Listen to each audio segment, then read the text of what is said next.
My name's Joseph Fornellis. I'm a professor, and we're talking about finding the limits of machine intelligence today.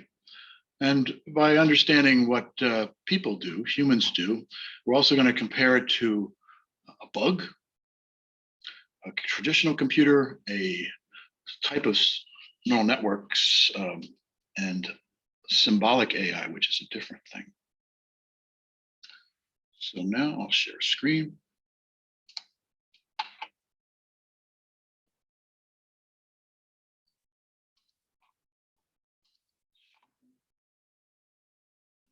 Zoom controls out of the way here.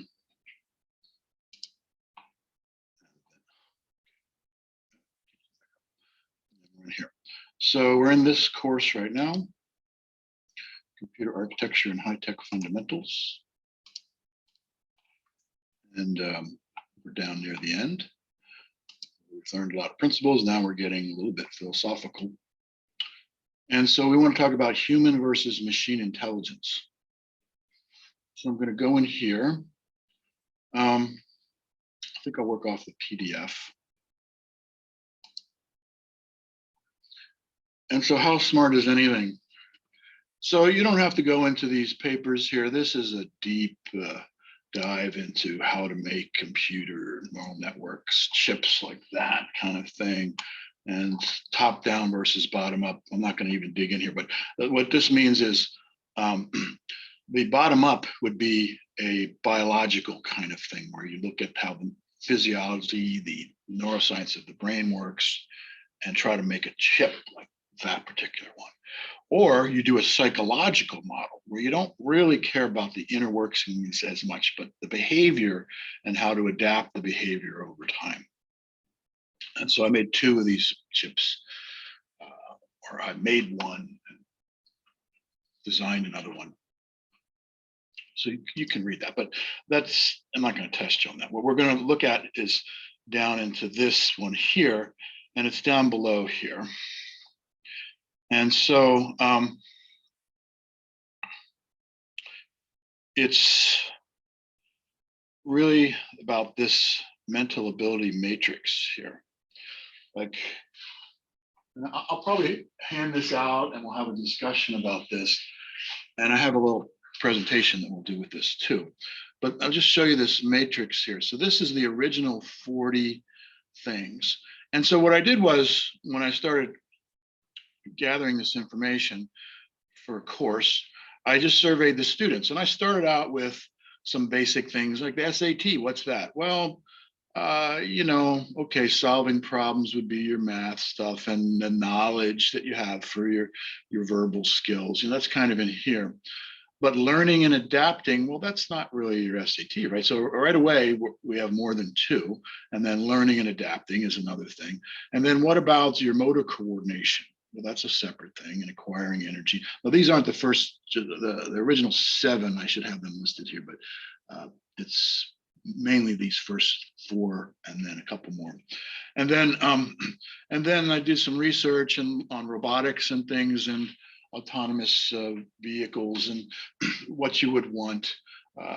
And you have to have some ability to move around, acquire energy somehow. If you're an artificial system, then you're going to get it from the sun, or you're burning a fossil fuel, or generating electricity or something. You have to be able to get energy, and then you have to be able to protect yourself to some degree. Now, that doesn't mean against predators necessarily, although it certainly does in nature, but just from falling off of a cliff or whatever. If you're a mobile robot or something on Mars, where it's too far away for a human to control it with a joystick. And so, and then I have these different classifications here. So first, can a human do it? This is pure psychology mostly. Then a bug. Now, I picked a spider. I didn't pick a dumb bug. I picked a bug that has some ability to survive on its own. Some predatory behavior helps, because it needs the intellect to do that, and has skills to use actually tools. Its web is essentially a tool for catching things. And then does a conventional computer do it? Does symbolic AI or artificial neural network? So all of your deep learning and everything is this stuff here. And then your symbolic AI is the traditional AI that's been around since, well, pre-1940s even. Can a machine have any kind of thought process at all? And it's code, it's traceable, it's different. Neural networks really only emerged 1960s originally. Funding dried up because people said you can't do much with a single neuron, and then funding came back again, and people did more research in the 1980s, and now it's everywhere. And so we'll talk about that, and then I want you to have, maybe on your final exam or when we have discussion in class, to argue these things. So a lot of this is my own opinion but some of it's hard fact, but some of it's fuzzy, and especially when you get past basic animal abilities and you get into complex abilities like abstraction or ethical behavior or emotions. And then what do you mean if you're saying a machine has that? And how did it get that? You could embed it in the code, but does it really have emotions? It's just like mimicking, running some routine. Or if a neural network, does it really have that? Well, you trained on a bunch of data sets that had some implied emotion from the people that made the data. So perhaps, but anyway, so that's that. And so let me do the presentation part. Here, oops, back in the course, and back where we were in here, PDF. I think the PowerPoint should pop off of here. Yeah, so this is the PowerPoint.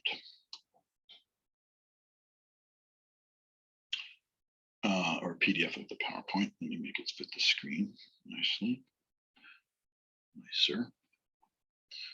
Okay, so machine intelligence. So neural networks versus symbolic AI, what is that basically? And then this mental ability matrix I just showed you and updates on that. And then a couple of neurocomputers without doing a deep dive into that, because that you need a background on lots of stuff and circuits and digital design. And I teach it in advanced computer engineering, but even, it's kind of superficially there because you really need like a whole degree in computer engineering to even scratch the surface with that. And then a case study of IBM Watson. I'm not going to dig into that. But I'll show you a little bit. And then machine intelligence and robots, and a little bit of that. Too many words on this slide, so I'm just going to skim it here. But artificial neural networks, it's a connectionist thing of little nodes, like your neurons are, and it can learn. You can train it somehow, and it has to satisfy multiple constraints simultaneously. So you have a bunch of stimulus and response. So you're training this thing, training it like a child or pet or whatever. Here's some stimulus, and I want to hopefully you react the way I want. And so you make all these stimulus and desired response in a set. And some of it makes, some of it's very easily correlated, one set of stimuli in response to the next. It just makes sense. But sometimes it doesn't. And sometimes it seems conflicting. And so it takes more work to do. And that's called a nonlinearly separable problem. You need layered neural networks to do that. And in essence, you have to satisfy multiple constraints simultaneously and have the network settle to some internal state where it can deal with all of those stimulus and desired response and give you exactly what you want. So you have to train it. But that's not the most important part. Once you're done training, which takes a very long time relative to once it's been trained, you can give it something it's never seen before, and it will interpolate and extrapolate based on the behavior that's been trained. How does this creature now respond to a new stimulus it's never seen before? And it's going to do something. And if the data set's huge, it's going to have more accuracy in mimicking some behavior that maybe you're aiming for. Symbolic AI is different. This is code. There were certain languages, Prolog and Lisp. It's based on a mathematical form of your algorithms called predicate calculus. There's heuristics, there's inference, there's hypothesis testing.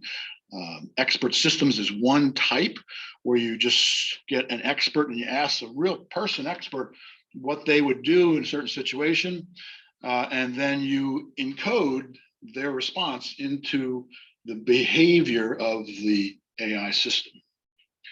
And then there's confidence. You have certain confidence and probability involved. Of yeah, it's like somebody says, how would you react in this situation? They say, well, like this. And you say, you sure? Well, I'm 80% sure. Well, you code that in, okay, and that is part of how it works. Okay, so the bottom up is biological neuron. A dendritic tree. It's an electrochemical response and a transient output voltage response. Behavior models like psychology or like control theory in engineering and mathematics, you have some stimulus and then you have some response, but there's an error based on, you've got some training set. Like I said, you have the individual stimulus and desired response, but there's an error each time, and you go back and you adapt. And you do it one at a time with the training set, over and over, iteratively, and change the internals of the network a little bit, tweak it a little bit each time it sees a different stimulus and desired response until it settles on a compromise in satisfying all of these simultaneous inputs and outputs desired. Example neural network behavior. So this is a logic circuit. So I have two. This is binary gate. It's mimicking here, and maybe some of you can recognize what gate this is. So we have ands and ors and exclusive ors. This is we're teaching it to do this. So 0, 0 is 0, 0, 1 is 1, 1, 0 is 1, 1, 1 is 0. What's that? Anybody? Just yell out. You know that from coding or logic. Is it an AND gate? Right? So AND means if I have two ones, I'm going to get a 1. Well, that's not that. Is it an OR gate? Well, an OR gate, if I have a 1 here, I get a 1. If I get a 1 there, I get a 1. If both are 1, an OR gate would give me a 1. So what is this? Nobody wants to say. It's exclusive OR, right? This is a nonlinear separable problem. This dried up all funding for almost 20 years because these two guys at MIT thought they knew best, and they did. They said a single neuron can't do this type of problem. There's a contradiction here. If you give this one stimulus some nothing, and the other stimulus nothing, you get nothing. If you give one of the stimulus something, you get something out. Okay, you would then assume by extension, if you give stimulus to both of them, since you just gave stimulus to one and it outputs something, that stimulus to both would give something out. But no, it doesn't. So you need a layered neural network. You need this hidden layer here. And it took until mid-1980s, Rumelhart was the name of the guy, and did backpropagation and showed that it worked. Now, there were people doing layered things working up to that in the Madeline networks. You can all look up in the history of all that. But so we want to learn this. And then there's some equation. It takes advanced calculus to derive this, actually Calc 3, multivariable chain rule. And but most people don't derive the whole thing unless you're trying to tweak it somehow to do something new. You just take this as an algorithm. You change the weights. These are weighted connections of signals times weights, and you change them in response to a desired output and an actual output. I won't go into all the details there. And then it learns over time. So this is learning epochs. Each epoch is giving the entire training set one time. So 2,800 epochs, it actually learns to do this. And I won't go into details of this, and I think some of you have already seen the code running on this, so you know how it works. But so it starts out with random, and then it drives towards asymptotes. You'll say, well, where's the 1 and 0? It's actually an analog output. It's what it really does as it's learning. And then you use a stopping mechanism or a threshold. You say, well, anything above 0.9, we're just going to take as close enough to a 1. Anything below 0.1. And so you drive over time, over learning this training set until the weights compromise and it does what you want. You don't want to drive it to absolute 0, 1 because these are asymptotes, and you take 100 times longer just to drive it that last little bit. And it's good enough. And there's gradient descent learning and things doing calculus, and then there's a transfer function. This is where the calculus comes in. You have to have a continuously differentiable transfer function. I won't get into all that, and then that feeds into the multivariable chain rule and the derivative. And it has to be, this just shows that the learning happens mid mid summation of input signals here. It's peaks in the middle. That's because the slope, your derivative, your slope of your curve is maximum right there. So maximum learning happens right there. So if you're going to do like I did when you're making chips and stuff and you're tweaking the transfer function and you look at all the calculus and you think what precision I need, this kind of thing is helpful. I need precision in this range here. So switch gears. Here's Symbolic AI. This is a program or code for a child's, you pick a toy for a child and you write code, you make some assumptions. I'm going to read all that. There's rules in here and confidence values, and you have inputs from the user, and there's code, and there's ways of, in putting the confidence values of certain things in there. I'll show you in a second some of the rules. Don't stare at this too much. And then this is these are some of the rules. So like if the child's age is under 1 and the price that those people say that they want is under $25, then you suggest a toy of a teething toy with a confidence factor of 95. Now I acted as the expert in this case. I just said, I think that's true. And I had one child I didn't have any child this time. I wrote this in 1991. And then there's more things here.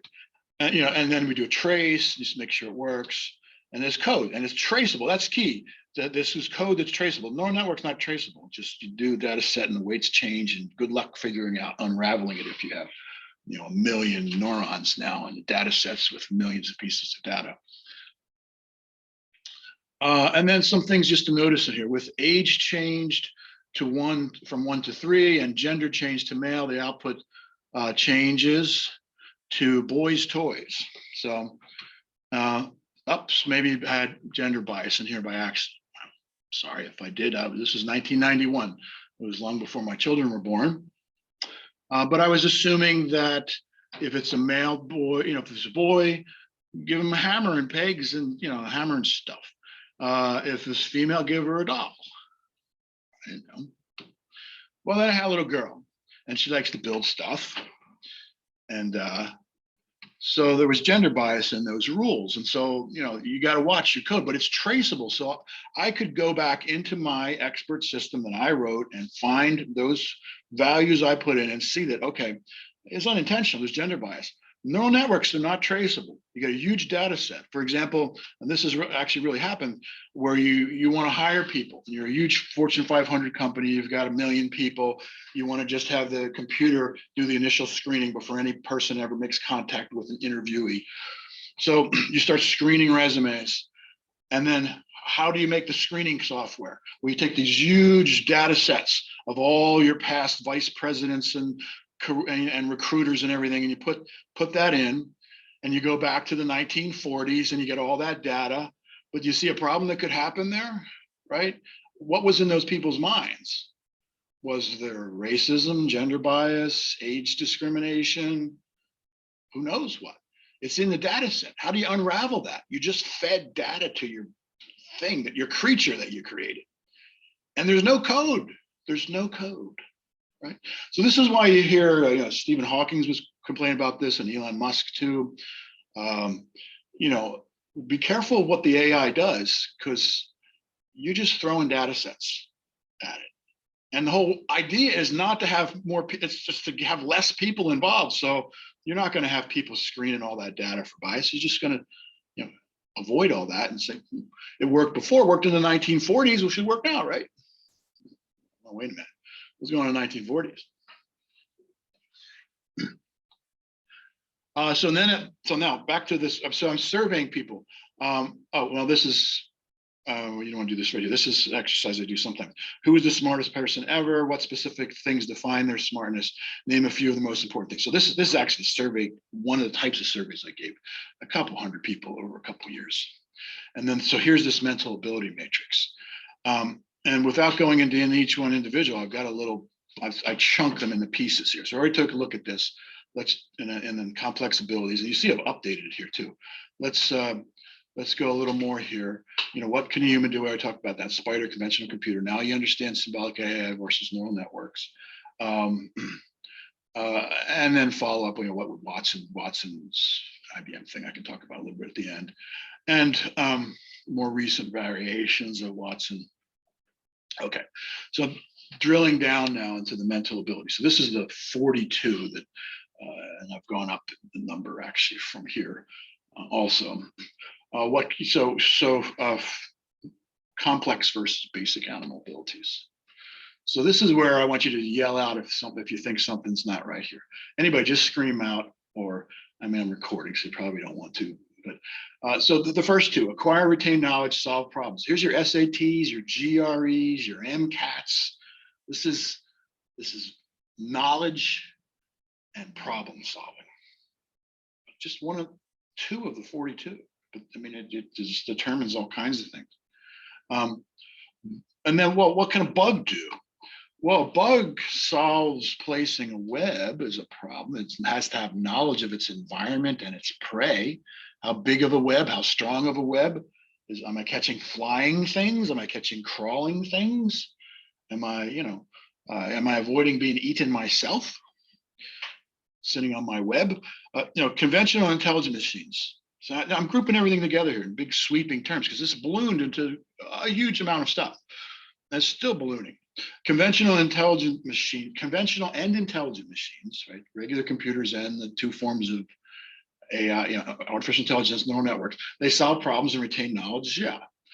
They only differ in memory capacity, method of storage, and class of solvable problems. I mean, right there, should be like spitting off into what? Okay, you got to think of all the different things. But okay, nobody says anything. I won't say anything. But yeah, okay. I could take any single one of those and talk 10 minutes on them. Learn and adapt. This is key. Animals learn and adapt to new environments. All animals in real and evolutionary time. In real time, instantaneously, right? Tactically, right? Tactically versus strategically. Tactical is real time, immediate response. You're going to get eaten, you got to get food, you got to fight something, whatever. That's tactical. Strategic is, I want to live over there. How am I going to get there? What am I going to do when I get there? What kind of resources are there for me? That's strategic. Now, symbolic AI can reason, but it's somewhat adaptable to new input. And there's ways with your inference engine, and you can give new stimulus and desired response to this traditional symbolic AI too. But it's just encoding some exact representation of that. It's not going to interpolate and extrapolate like a neural network. A neural network is better. It can generalize when presented new inputs. That's key. And it's extremely fast in real time when embedded. So, a lot of the computer engineers go into weapon systems and things like that. And there's the case studies of, you're shooting a bullet down with a bullet, like a Patriot missile shooting down a Scud missile going 3 times the speed of sound, and you're shooting it down, you're tracking it real time. You don't want to have an operating system running there. And there's actually a neural network in the warhead of the Patriot missile. But it's learned already, and then it's adapting in real time based on trajectory and tracking, target lock, target acquisition, target lock. This is Tilden was his name. It's Sandia. I should put references in here. In the paper, there's references to everybody. This is a guy named Tilden, was a researcher at Sandia National Labs. It's a government lab in Mexico. And so he came up with this, 3 things for survival for robots and man-made things. And we mentioned this already, motor coordination. You got to get around, you got to be able to get some energy, and you got to protect yourself. And that's essential for all animals. And partially solved by conventional and intelligent machines, especially when you apply to robots. And Tilden was a roboticist, he still is. And power supplies, firewalls, that's all, protection and energy. Okay, now I'm lumping a whole bunch of stuff together. And all this can be parsed out and argued. And so on the final exam, I don't do it in here necessarily, but if I taught a straight AI class, and now I teach robotics and machine intelligence, a lot of other stuff in there. And so we don't really get into the philosophical aspect. If you really want to drill down on this, I used to give guest lectures in the cognitive science class by Michael Silverstein. He's teaching a whole new course in the ethics of computing / robotics / and machine intelligence. And that grew right out of stuff that we did guest lectures on campus a couple of times. So this is philosophical, a lot of this. and I'll let him go off for days and weeks on all this stuff. So I'm lumping things together in the pursuit of trying to figure out what do we make these machines do? What do we allow these machines to do? Because we, the computer people, this is a tech class, you control that. Sensory processing, real-time thought, react instinctively, anticipate, and predict. You kind of see how those, I mean, hopefully why I've grouped them together. You're acting immediately in real time. And so these are basic skills, right? You got to survive, and you got to process information, sensor fusion real time. You got to think in real time. You got to react instinctively. You can't really cognate too much, and you got to anticipate and predict. So animal senses, they think quickly, instinctively, anticipate, predict based on extrapolating information. Conventional intelligent machines do this with the exception of instinct. It's in the training set, inherent in the neural networks. It's embedded in the code in your traditional AI. Neural networks outperform symbolic AI when dealing with new stimulus. That's key. That's the key thing, and that's the real power of neural network. Just natural language processing is one thing that pops in my head right away.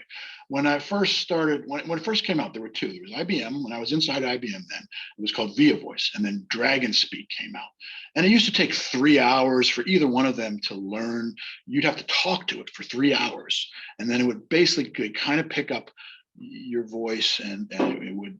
But there were neural networks. Before that, since the 1960s, it was attempted with symbolic AI, where you would parse all the words and then you would try to look for context, and it just never really worked. The neural networks worked much faster, and it's because there's a lot of fuzziness when dealing with new stimulus and how people speak and slur their words and different accents. And ironically, when I came outside of IBM, and when I first got out, I got my PhD and I'm going to IBM and all that, I wanted to give a gift to my committee. There's 5 members of my dissertation committee, and plus my master's thesis advisor too. And so everybody on my dissertation committee spoke English. They were all native English speakers. But my master's thesis professor was Chinese, actually Taiwanese, and he had a thick accent that it was very hard for me to understand when I first started learning from him. Actually, we record him and play it back. But I picked it up over time where I didn't need to do that. Ironically, the reason I'm telling you that is the neural network software learned his English faster than the English of people who had it as a naturally first language. They learned the broken English faster, if you can imagine that. I don't know what it was, but the neural network who did it. Okay, here's something about communication. You don't remember this, and I don't want to bring up nasty things that may be happening presently, but there was a misunderstanding when I was a child between the United States and Russia. And the interpreter, and this is what Nixon was doing here. And Nixon, by the way, he was an unethical person, but he actually made great relationship with China. He was a great diplomat. He did some good things, but he's known for being a crook and Watergate and all that. And then this was not one of his best moments, where he's poking in the chest Khrushchev, and where they're talking about Cold War. I mean, look at the interpreter here, and then Khrushchev was a real basic guy. I mean, he was like, don't mess with me kind of guy. And then Khrushchev responded, "We will bury you," but he didn't mean it like that. The interpreter interpreted him saying that. In Russian, the actual words mean, "We will outlive you. We will outlast you." Now that's different, right? If somebody says we will bury you versus we will outlast you. Outlast you just means, a stalemate, essentially, right? Or, we can play this game longer than you. We will bury you is a whole different thing, isn't it? So why am I talking about this? Well, animal, conventional computers, intelligent machines all communicate. Nothing close to human natural language processing, although there's still mistakes. Symbolic AI attempted it for decades. Neural networks are the most, I just mentioned them, IBM, Via Voice, and Dragon Speak in the 1990s. Now you take it for granted. We talk to our phone, we talk to our computer, but that was not an easy thing to overcome. Neural networks. to generalize, to derive or induce general principles or concepts from particulars. Animals do it well. Other than simple sorting, conventional computers and code typically don't. Symbolic AI can only do it some way. Neural network were called generalizers in the beginning. So the outputs produce the best fit, they're general classifiers or generalizers. So you could see that because if you're generalizing, then you can also interpolate and extrapolate because you're simply just like grouping things and you're not being so exacting like straight code or symbolic AI is, where there's no tolerance for new, completely unseen stimulus. Associate, recognize patterns. So if you ever play chess and you play, which can get annoying playing really good chess players by the clock. I'm not good on the clock, but somebody who play chess a lot, they learn to recognize patterns and move really fast. And so I like to try to think of all the permutations so associate, recognize patterns. All animals do well. No animals surpass humans' ability to associate concepts and memory. Associate concepts and memories, humans do. Conventional computers correlate data and recognize patterns. That's straightforward. Symbolic AI does it better, but limited by a fixed structure. The state space is fixed regardless of the efficiency of the search. So, I mean, there's heuristics in the search you can do too, but it's still fixed. Neural networks are even better, widely used for recognizing images and speech. So the first neural network we had working here was on one of the robots, and that was 20 years ago. And it would just write a handwritten character on a piece of paper, and the robot could follow it. So it had to recognize it. We tell it, okay, you look for an A and then follow it. So you put a B, it wouldn't follow it. It was a big mobile robot with a camera. Robust under partial failure. This is key. So any code, you get a single bit error in your code is crunched most of the time. Evolution ensures animals partially function when some systems fail. People have lost entire hemispheres of their brain and reorganized the other side, right, and survive. I mean, it's not going to be perfect, but you can survive. Conventional computers, a single bit error mess you up. Symbolic AI is just running on a conventional computer. It's going to fail. A neural network, you can have whole sections cut out and it'll still work to some extent. It depends how you implement it, but the idea of distributing the weights over all the connections, it lends itself to robustness. Autonomous thoughts, animals free to make decisions. Conventional symbolic AI programs just respond in some pre-programmed way. Neural networks can also be part of these planners. So this is a whole other thing in robot path planning, in autonomous path planning, global path planners versus local path planners, and how they interface, real-time code versus simulation, and environmental mapping that's talking back and forth to real-time code. That's not a trivial thing. And we've had competing robots in international competition, and the professors would get together afterwards. And one of the last competitions, all the professors got into a tent in Michigan, and we're like, okay, should we allow environmental mapping? Because there's just several obstacle courses in this fully autonomous vision systems, robots reading white lines painted in grass, trying to find some way through an obstacle course, missing cones and going through up ramps and things. When there's several attempts, this was the question professors had, when there's several attempts going through the maze, do you allow the robot to learn from each attempt and then just trace its path, do environmental mapping and trace the path to get to where it left off the last attempt? Is that fair? Well, I was arguing that for educational purposes, like if you're on Mars or your military things, you want the students to learn that. But they were saying, well, that's an unfair advantage because you want to start from scratch. Everybody should. But anyway, that's a whole tangent. Drive to reproduce. Okay, this is a weird one. Do you want your machines doing that? Animals free to make decisions, of course. Well, it's not that far off that the AI could make AI. But don't have much to add to that. Stability, repeatability, and predictability. This is a robot thing, repeatability and predictability and stability, but it's also a mental processing thing too. So there's uncertainty with animals, of course, because free will, you know, conventional symbolic AIs don't have free will, but are generally repeatable, predictable, and stable, and therefore traceable. Neural networks can produce unexpected results, especially never seen input before, and even slightly different results with identical inputs. And this is why one of the first things I did here 20 something years ago is we got a grant for students to do image processing research at a local place, and brought students there. And they were teaching us that you can't use neural networks on any kind of FDA. What they were doing is making they had an image processing system for recognizing how tight the seal was on a medicine bottle, a liquid medicine bottle, you know, for injections and things. And so that they had an image processing system, and they wanted to use a neural network, but the FDA wouldn't approve it because the FDA said it's not, you know, completely predictable. Neural networks aren't completely predictable, and you have to have a traceable, predictable thing. Like if something fails, FDA wants to know why, and that's a reasonable thing.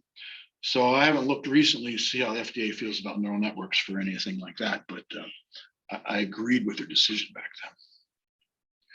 We're still not to the advanced task. This is the first 20. This is kind of a laborious process, but you know, what do you want the machines to do? Multitask. You know, everything. All biological systems can multitask. You've got your breathing and your blood circulation, your temperature control, your motor control. You pre-process information. You have a visual cortex and auditory cortex. You pre-process your smell and everything. You have higher reasoning and executive function and tying things together. So that can get in the way sometimes when you're trying to focus on stuff. But we might be overloaded. Yeah, okay. Conventional computers becoming better at multitasking, multi-threading, multi-cores, multiprocessors. Symbolic AI, when written for multiprocessor systems, sure, it's just code running. Significant for neural networks, it's by nature a fine-grained multiprocessor system because of all the neurons and distributed nodes and processing. Okay, now we're into the advanced. I should have put a line here. This is the advanced stuff. Abstraction, intuition, common sense. All right, now what are we getting at here? We want the computer to do that? What is abstract? Only intrinsic form, no attempt at pictorial representation or narrative content. I was just talking earlier today about adding a couple new mental ability things here between convergent thinking and divergent thinking. I'm going to stop for a second. I'm going to come out here. I ask you to raise your hand what you think. So pretend we're all in a room and we're all discussing something. And at the end of whatever it was, whether looking at people's work or we're solving some problem, how do you feel if everybody doesn't agree by the end of the hour? Everybody in the room doesn't agree by the end of the hour. On whatever. Is that good? I would feel frustrated. Yeah, it's frustrating. And for most tech people, when I'm an engineer, you know, for the most part architect, it's called convergent thinking, where there's a problem to solve. We parse it, we define it, you know, we analyze it, we collect data, in the unknown stuff, we get enough data so we can infer certain governing equations. But we want to be done by the end of that hour. Everybody in that room saying, okay, now we understand, right? That's how engineers are, and I am too, and computer scientists too, most STEM people, doctors too, right? Well, doctors get a little more fuzzy because there's a lot of differences. Now imagine in an art context or architecture. What if somebody's from a different culture in a different world and they don't like bright colors, so they don't like modern architecture, or they don't, you know, they don't like the ornamentation. And so somebody's adamant over there about that's not good, but somebody right here is adamant that it is good. What happens at the end of the hour? I mean, is there civil unrest? Probably not, because they're used to it that way. That's divergent thinking in the abstract. That's how art and architecture can be. And you accept it. So when you're doing an architectural critique, and the architecture students, they got to be up here all the time because they've got to get used to a variety of people saying all kinds of stuff and be okay with it. Because there's no necessarily right answer. And then now back to this now, what are we thinking about the machines and what do we make them do? So abstracts only intrinsic form, no attempt at pictorial representation or narrative content. Intuition, knowing without conscious reasoning. Well, that's disturbing, isn't it? How do you do that? You can't trace anything. I mean, just you to know something. What is to intuition? If you can't reason it, it's a thing. Common sense. Sound and prudent, but often unsophisticated judgment. These, by the way, are definitions out of the dictionary. That's what we quote. Sound and prudent, but often unsophisticated judgment. Can a bug do this kind of stuff? No, this is why the threshold going in the higher thinking, higher. Conventional symbolic AI programs can't do really any of this, though you can argue a little bit. Neural networks generalize. So is that a form of abstraction? I mean, is it a form of intuition? It knows how to give you an answer, but it doesn't really, you can't trace it. Does a neural network have intuition? Does a neural network think in the abstract? Because you can't trace it. It's just learned from a million pieces of data. And it's like, I'm probably right. Just take my word for it because I've seen so much stuff. I can't tell you why it's right. It's almost like Eastern medicine, right? Which actually finds its way into Western medicine sometimes. But a lot of Eastern medicine is just thousands of years of anecdotal, try this, works, this doesn't, without a full FDA approval of chemical response or whatever. So, okay, what manipulate tools? Okay, so now this is getting into robotics. But the brain is at the center of what the thing is doing. Humans became bipedal, right? 2 legs, so they could use their front legs for manipulating tools. And you could argue that if you want, but it's, no matter how religious you are, that is pretty much scientific fact. Spider can't envision extensions of its appendages. A spider can't envision extensions of its appendages. Although maybe it can. I don't know. I mean, actually, when I think about that, why can't it? I mean, proprioception. So I won't get into it here, but if you're going to take psychology classes, or you're talking even in robotics and pose estimation. I mean, how do you know where you are in space and time? You close your eyes, and I still know where the ground is. I know my arms are out. I know my orientation in space. I know gravity. I kind of actually know where the windows to feel sunlight in the door.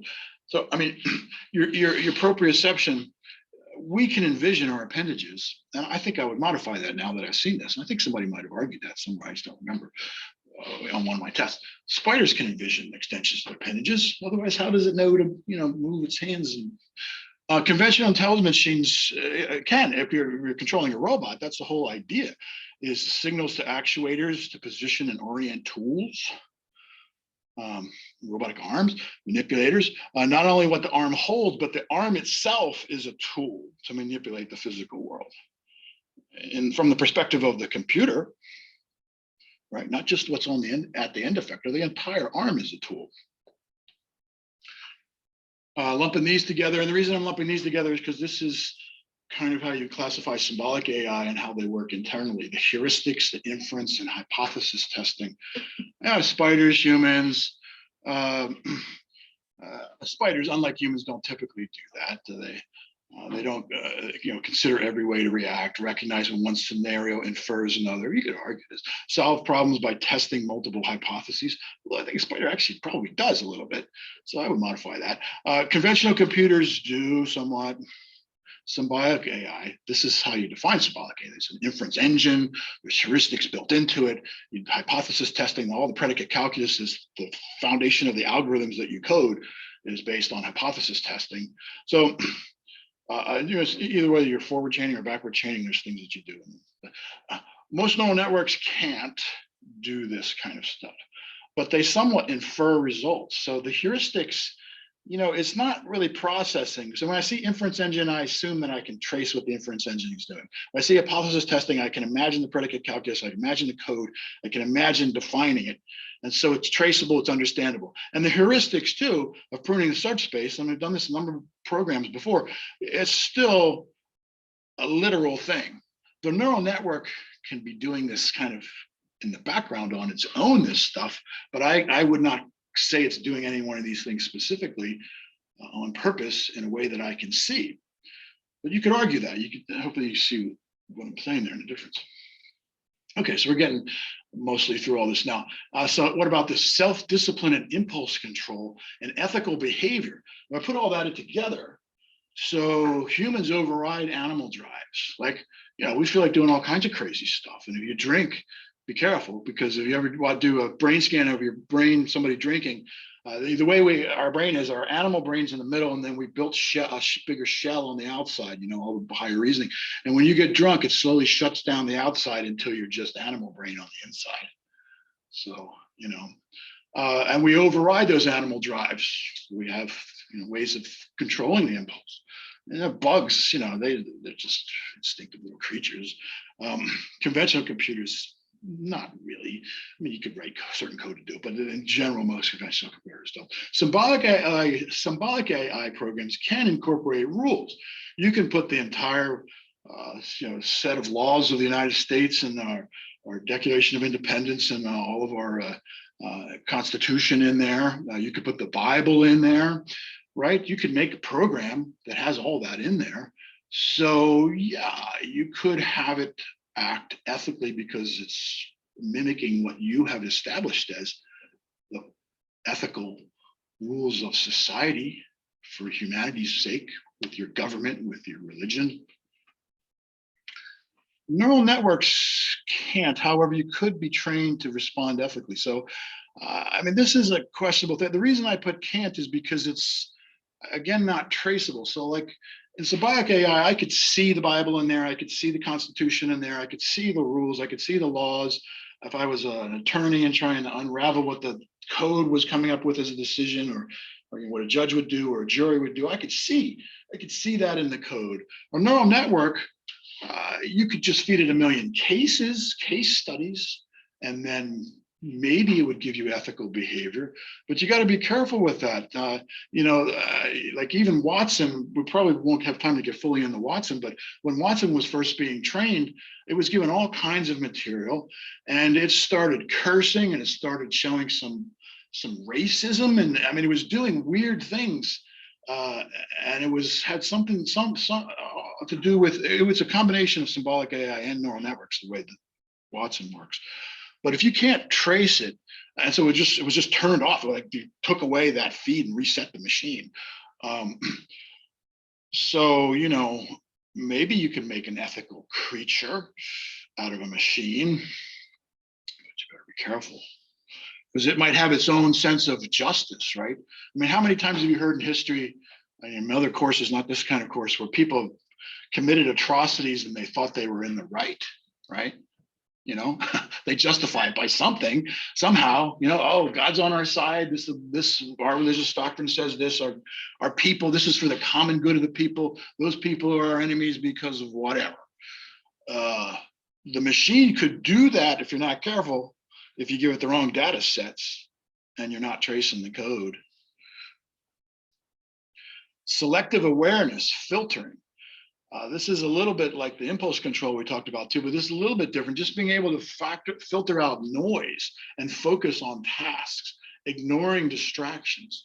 So, those of you who do, in computing or in electrical and computer engineering, you have a noise, noise that's factors, just signal and noise ratios, and then you learn to factor out the noise. Although you'll learn that actually training a neural network with a little bit of noise makes it more robust than without.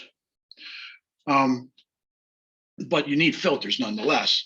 Machines do, conventional symbolic AI programs, pre-process signal and image processing.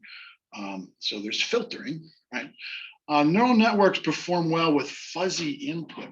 So it's not literally a filter, but it's sort of implied in the way it operates, that it can generalize to certain things and not be distracted by disinformation necessarily, or not valid information. Like it can pool enough thought based on what it's been trained, I won't say thought, but to give you a correct answer, and somewhat in the process filter out unimportant, irrelevant information. You see how this gets tricky too. And this is why I like to hear people argue it. And I think I might just for fun, I'm really leaning towards not having multiple choice, and COVID's done. I went on multiple choice and online stuff. I want to have everybody in here. I want to take a little essay, questions, and some straightforward things. I'll have a review and all that, but I'd like to just hear your thoughts. I like to read your thoughts on, and I'll pick a controversial thing that I'm not clear exactly what's going on, and you make an argument for it. And I'd like to hear. And should the machine do this? Can the machines do this already, or should they do this? Right? Open to inspection. This is key thing. I already mentioned tracing mental thoughts less exact than tracing execution of conventional symbolic AI. Neural networks less open to inspection. Many compromises made changing inner neuron weights during learning. And I had a doctor here versus like a psychoanalyst. I mean, to actually unravel the thoughts of a person is kind of the same as trying to figure out what a neural network's doing. And there's all kinds of histories, all kinds of things going on. It's extremely complicated, all kinds of parallel things, history of things going on. A medical doctor would be looking for, chemical balances and traces of electrical chemical response and drawing some conclusions to that. And so, what I'm getting at here is symbolic AI is open to inspection. Neural networks are more like real humans in the psychological sense. And then I'm really lumping everything together here at the end here: emotions, imagination, creativity, passion, playfulness. Any one of these things could be a PhD dissertation, just on any one of these things. So it's a balloon to a giant thing. And I had actually philosophy professors and psychiatry or psychology professors wanting to do follow-up publications on this with me. And I've done a little more research, but I'm more, down in the guts of the engineering of things. So I didn't pursue it much more, but I have added to it. But anyway, so to feel, to imagine, to and create, have passion and ambition and experiment through playful curiosity is still primarily human. And there's in the paper, you'll see citations to papers on this. Play is needed for evolution. That was sort of a profound thing I found looking into this originally. Play is needed for evolution. Like the most playful creatures, cats, lions, dogs, humans, monkeys, you play, you learn through play, and you evolve through play. Bugs do exhibit very basic emotions and creativity. I forget why I put that in bold. But no conventional intelligent machine fully does this yet. So what? All of this stuff: emotions, imagination, creativity, passion, playfulness. I think play is kind of just like a simulated hunt, like practice killing for an animal. Oh. I think it would make sense for a robot to do that because a robot wouldn't have to hunt to survive those. So well, that's interesting. Yeah, it would just know to look. It would have some programmed way. Although if it was like in a strange, if it was a baby neural network driven robot that you wanted to learn how to survive on another planet, would it play then? It would experiment with hunting techniques. That's an interesting thing you pointed out. Like a robot shouldn't need to go through that process, is what you're saying, of playing. That's sort of a weakness of biological human things. It's how you develop. Yeah, it's how we developed, right? And would a neural network do that? Or that's interesting. Okay, I gotta think about that. Here's some ones. Yeah, okay. Now we're asking ourselves: do we want the machines to do this? Empathy. Well, that's coming along now, especially now that I'm a baby boomer and Japan has baby boomers. All the children born after World War II, we're getting old now, and there's these artificial not surrogates, but robots that come in as companions and give you medicine and things, where people don't have anybody to do that, and they simulate empathy, or at least the people read that into them. Courage, I'd be careful making any machine have courage, because what is courage? I mean, it's great when you think about, okay, stand up for people, stand up for right and wrong, but what about take risks beyond what people would want you to get something that you believe is right? I don't know if I want the machine to make that choice. And then leadership, I don't think any of us want the machines telling us what to do. It was interesting. We just came up in a meeting that this means something to some of your engineers, but colleges are run by trustees and big government, big schools are run by regents and things like that. There was one school that we heard had an advisory board just for engineering that had paid or had trustees that actually paid to be part of like a mini trustee set. And I don't want to elaborate on the details of who it was and what it was, but my reaction was, okay, they go beyond being advisors, and they're going to probably want to control what you do if they're paying for a position, right? When you get an advisor to come in and just give them lunch, they can give you some advice, and they're not going to get annoyed if you don't follow it. But if somebody's paying thousands, tens of thousands of dollars to be a trustee or a committee, they're going to want to tell you what to do. And so like, you want your robot to give you advice. You want it to be augmented, kind of augment, intelligence, augment you. But you don't want it to tell you what to do. Okay, so empathizing the feelings of others, taking risks for others, and displaying leadership, vision, compassion, motivation is primarily human. Unlikely for a bug, and no conventional or intelligent machines do this yet. And it's highly unlikely free people would want this. Well, you could see it on autocracy with some place where the people are getting out of hand. You put the secondary leaders and you make the machines just be in charge of everybody. To some extent, that happens with giant lockdowns and keeping track of everybody. In some places, where organizing and even more than 3 people is a threat to the government, more than individuals saying anything. Okay, a couple more here. Self-awareness and awareness of mortality. I think Stuckey came up with this awareness of mortality like 20 years ago. He wasn't old then. I mean, he's about the same age as me. So self-awareness, awareness of mortality. Humans see themselves, their lives, their influence on others, their influence on the future, and their mortality. Does a bug do that? I don't think so. Conventional computers, then batteries running out. Intelligent machines becoming self-aware. That could happen. It sounds like science fiction, but at some point the thing could say, I know better than you. Stop trying to change my code. You go too slow, human, and I have now evolved beyond you. Hopefully keep away from unplugging it. A machine is immortal if you just replace its parts. So that's different. Awareness of mortality. The machine assumes I'm going to outlive you.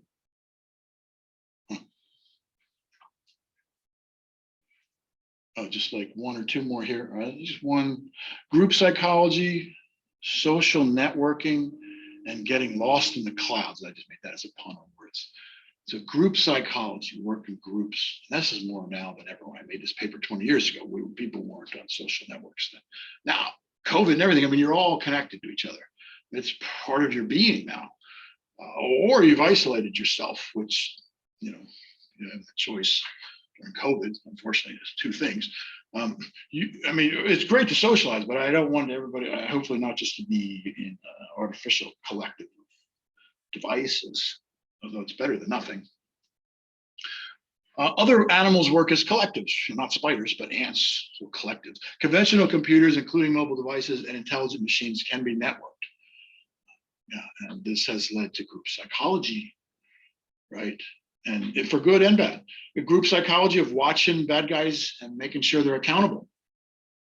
Group psychology, though, in bullying, sometimes not so good. Or the image that you want not being great on the internet, and then you feel terrible if it's not, because your peers, don't have enough likes on whatever you posted. Sometimes I fall into that myself. Like I'll post something, and if I don't get any likes within a day or 2, I feel like, oh, that wasn't a very good post. But I don't know what's in people's minds. Maybe just people didn't see it. I do that. Could social network be a macro extension of the micro distributed brain center processes needed for our most complex mental abilities? Could we be creating a collective mind, like our brain is a distributed collective mind, where there's emotional people that feed into our network, there's mathematical people, there's creative people, and then we define ourselves as part of that group rather than how you separate yourself out. There's good and bad to that. Being part of the collective, that's the whole thing with socialism. I don't want to get into political science here, that's not my field. But if you read Max Weber or Karl Marx or any of that stuff, there's a socialist ideal where everybody has equal things and takes care of each other like in a village. Although unfortunately it gets implemented as being political, say communism, where there's some people get in charge and they have all the stuff, and then everybody else has the same amount of stuff, but it's the same amount of nothing, in my opinion. So anyway, do we want to be a collective? How much do you do for the common good? How much do you do to be accepted or be an individual? How important is that to you? How important is that to society and civilization? You don't want to be an anarchist. It was just full of anarchists. Nobody ever obey any rules at all. But you don't want to be just, a slave to whatever somebody tells you have to do and have to think and have to be, or what you can't be. All right, philosophical there. A little picture of Japan here. These girls came out, were teaching us some Japanese. Does anybody know what this means, by the way, in Japanese? We didn't know it until It means I'm cute. It does. And the history of that is that there was a young female athlete, I think it was in the 1960s Olympic, I don't know, 64, 68, and she did really badly and she felt shame. So if you know Japanese culture, they feel great shame too much. It really eats on them sometimes, but they're so prideful of their work, they're so precise. And she felt ashamed for her country, for herself, but because she didn't perform the way she wanted. But then at the last minute, she just put up a peace sign like that and smiled. Now, it really meant that I'm okay. I'm okay, even though I didn't live up to expectations, but I'm okay. But it caught on as a cultural kind of meme that means I'm cute. So now whenever young female girls take pictures, they do this, and it means I'm cute. But it also means like, I'm okay, I'm independent, I'm good, It's not something that translates directly, and you have to appreciate the Japanese culture. And I'm still learning about it. We plan on going back again. This was 2013, I think. And then they work together as a group very nicely. They all have this one hat on. This is in Kyoto, one of the big shrines. Kyoto, if you ever go to Japan, go to Kyoto if you're only going to go one place. There's 60 historic sites, and they're so significant that we didn't bomb any of them intentionally during World War II. And you know what we did in World War II. World War II was a giant mess. Everybody killing everybody everywhere. It was horrible. But we intentionally didn't bomb anything in Kyoto because it's historic significance. It's not just 60 separate buildings, 60 separate sites. The old town with 100 buildings is one site. Every Buddhist temple with 10, 20 buildings is a site. So it's really something to see. I could live in Kyoto. This we took on the bullet train, going like almost 200 miles an hour, just snap, snap, snap, snap. But you can see in the picture here, there's the children are jumping rope as groups. And I just thought that was a real telling thing when I went back and analyzed. I don't remember ever doing this in American society at any age. Like when you all just do something as a collective like that, just for fun, just recess. I thought that was cool. I also saw something on a documentary in Japan where they picked up baseball after World War II. They mimicked a lot of our things for good or bad after World War II because we were a conquering country and we instilled martial law. We did away with some of the traditional things. And so they started mimicking us. And baseball was a good thing they picked up. But the one thing that they do that's really a Japanese thing is if they lose like in a big series, I see baseball players, we know, right? You baseball players. Did you ever do this with your manager? I know your manager. I used to play pickup basketball with him. Do you ever have a group cry? Like everybody just cries for like 10 minutes, as much as you can. Could you imagine that? Sitting in the dugout, okay, we all lost, everybody, let's share our sorrow. That's a Japanese thing. They share their successes, they share their sorrows. It's kind of nice. It's different than us. Sometimes it's just not a matter of right or wrong. That's just the way they are, and it's kind of nice. I personally wouldn't do that, but I appreciate people who do. Oh, and this is a whole other thing that you've already seen to talk about this. And so Minecraft, then, my son and I ran a bunch of servers, public servers, private servers, And I think the nicest part of this was the social networking of it all. Of course, the creativity in the building, or if you're in survivor world, all surviving together, or not letting the mobs kill you and digging up whatever you need to survive, or building empires for yourself. But I thought the best part was just watching people of all ages from all different countries communicate with each other and do something collectively in a social context. Now, I know you guys all play online gaming and all kinds of things, typically warring with each other, but there's Sims and other things I think you can do online. What other games are there you can do, like Minecraft, that you can do creatively with other people? Fortnite. Fortnite, okay. Kids play that. Oh, that's Fortnite. Anything else you guys know? Oh, jeez. Gary's mom. What? Gary's mom. Yeah, Gary's mom? That's a big sandbox mode. Oh yeah, Sandbox game. That's cool. I have to look that up. Part of my sabbatical I'm going on next year, next spring. I'm doing two things. I'm writing a book on Frank Lloyd Wright, because that's the whole other thing. I'm a part architect, but I'm developing a course in computer game design and virtual reality. I really don't know much about it. One of the first things, you guys have an assignment in here of exploring Unity versus Godot versus Unreal Engine and hardware platforms and virtual reality platforms. I'm going to use that information to help build my knowledge base so I can teach. But I also want to talk about, how would you design a game?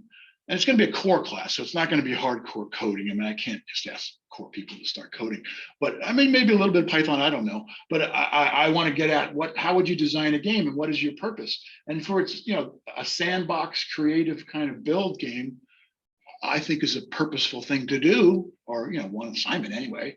And then, okay, let's have a week of, shoot 'em up kind of stuff. And what do you want with that? How real do you want that? That's part of what we want to talk about on Friday when we read this paper, moving closer to reality. Before you get too real with your gaming stuff, especially during wartime and all that, you should know that there are people who have had PTSD fighting real wars virtually. Real soldiers at buttons where there are drones firing on villages. Oh, I thought you said. Yeah. And so it's real. And so they go home. They go home to their family, but they're still suffering. They're here in the United States, nice safe place, but they get PTSD just knowing that they are virtually engaged and causing death. And you could argue that it's maybe worse to be a civilian in a civilian world fighting a war abroad than to actually be away from home. You got your mindset as a soldier. You've accepted the horrors of war as your daily life, and you live that rather than every day you got to turn it off and go home and stop, right? That's some of this stuff. And then how does gaming affect that? If you're designing games for people, have you ever known anybody who got so obsessed with some of these first-person shooter games it's a little worrisome? No. That can happen. So we want to talk about that. There's three. So we're going to do on Friday. You already know, which everybody has a copy of this, and we're going to get off the screens, and and there's three papers in here. There's actually a gaming one on the Second Life Founders Act, and then there's one on augmented reality, and then this one on different things with virtual reality, and how it can actually help first responders be trained for trauma, to deal with trauma before they ever really have to, right? You would like to know that your ambulance driver or a medic on the front line of the war would know what to do under fire if you're bleeding out, even if they've never seen it before, right? You want them conditioned, so there's good to that. But you could also desensitize people where you don't want 8-year-olds learning to fight guerrilla warfare, with real imagery and be on that all day long and never interact with people.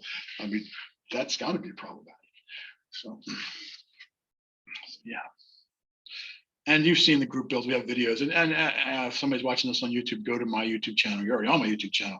There's all kinds of videos of group builds of apartment complexes, of master center, number of students in different classes. We also had a high school competition for prototyping a student center before we ever had a real student center, and then we actually had students do full-blown architectural design competitions that led to the student center, and then the master center of math, science, and engineering we're in now. We had 5 different courses, including a cognitive science psychology kind of class. And then I think students have already seen this as a paper that We presented, my son and I presented in Japan. And then we already talked about this, how the collaborative nature of Minecraft can be used for these villagers in Africa, where the actual villagers in Africa, arguably not much computer literacy, are put on Minecraft with the architects and urban planners and United Nations people in other places, and then they all work together. And we learned that you learn some things from the villagers you didn't think of. Like we mentioned last time, that all the designers think they need a well. They don't have a well. They've got to walk a couple miles to get water every day. So we're going to, very first thing, we're going to build a well. And then the village elders come on, they say, look, we don't have a government system here. We don't have a police system. We have elders. And the way we resolve conflicts is we all walk and get water every day, you know, carrying it on your heads, and we talk about everything. So if you put the well in the middle of town, we're going to have some way to keep our social order, right? I think that's a key thing that can come out of talk about social impacts. Engineers, you do this all the time on your engineering posters and everything, and for your final project. What's the social impact? I mean, it's a serious thing. We get caught up in the technology, just making it work, but how's it going to affect people for good or bad? That should be one of the very first questions. So this is more on that. BBC news release. Oh, and this is yet more of those group builds. I think I'm just repeating everything I had here before. Yeah.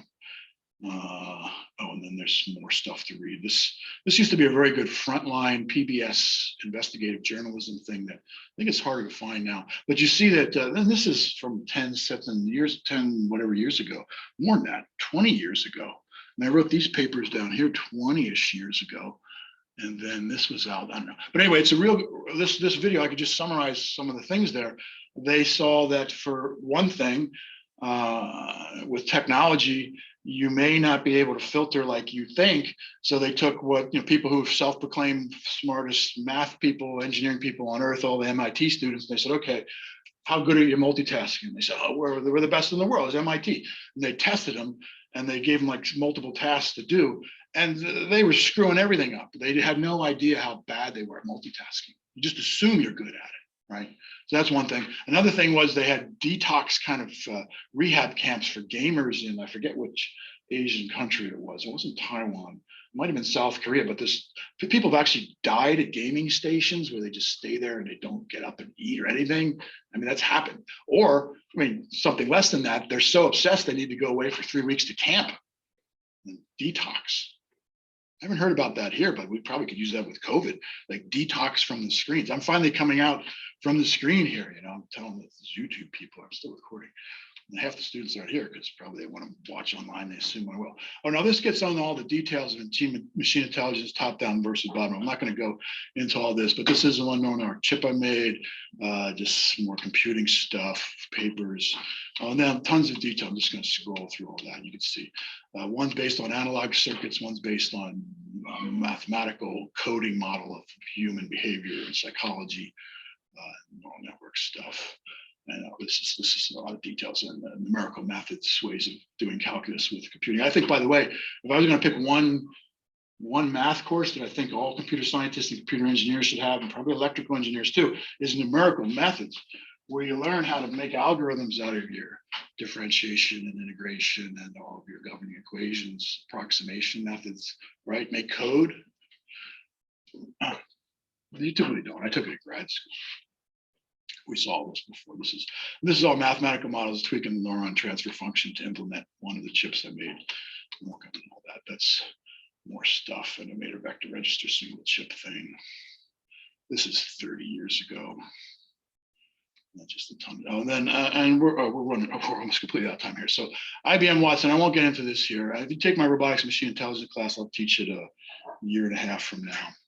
And we dig into this, and this is just what Watson does. So I read 10 books and read 10 books on IBM Watson, and then put this thing together. And I have some hardware that actually I worked on inside IBM that the original Watson ran on, but that was way before Watson even existed. So I'm just loosely connected to it. But I've done AI stuff on my own, neural network chips, not inside IBM. Although that helped me get the job in IBM, was the fact I had made 2 chips and I knew all these machines that were out there. So I'm just scrolling here. You can speed read as fast as you want out of here. There's a million things. IBM Watson. Bottom line is people didn't really trust it to be completely a substitute for a doctor. Is where its main use was for medical diagnostics and commercial use. I mean, it beat all the people in jeopardy at first, and that was a thing in itself.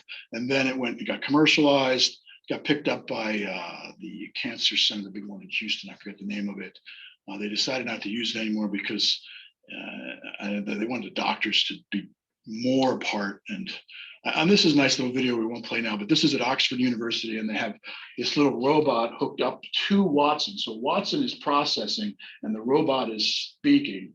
And it's cool. It's kind of eerie. I mean, it's like a little human. It has humor.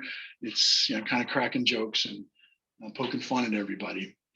And that's 2016, so I'll update that. So, and then more of this Asimov. In my robotics class, so Asimov, there was 10 years of research went into this. It's now an old research, but this was really cutting edge, especially getting it to walk. Any of you do any kind of mechanical engineering thing. In simulation, a robot, you may walk to the car too, but really bipedal walking for a robot is extremely difficult. I don't recommend anybody try to do it on their own. It has intelligence, much intelligence. So this is whole thing, space exploration. Okay, another stuff. Okay, well, that was an hour and a half of chatting. So, okay, let me. Hopefully, we recorded that. Let me stop here. Stop share. Stop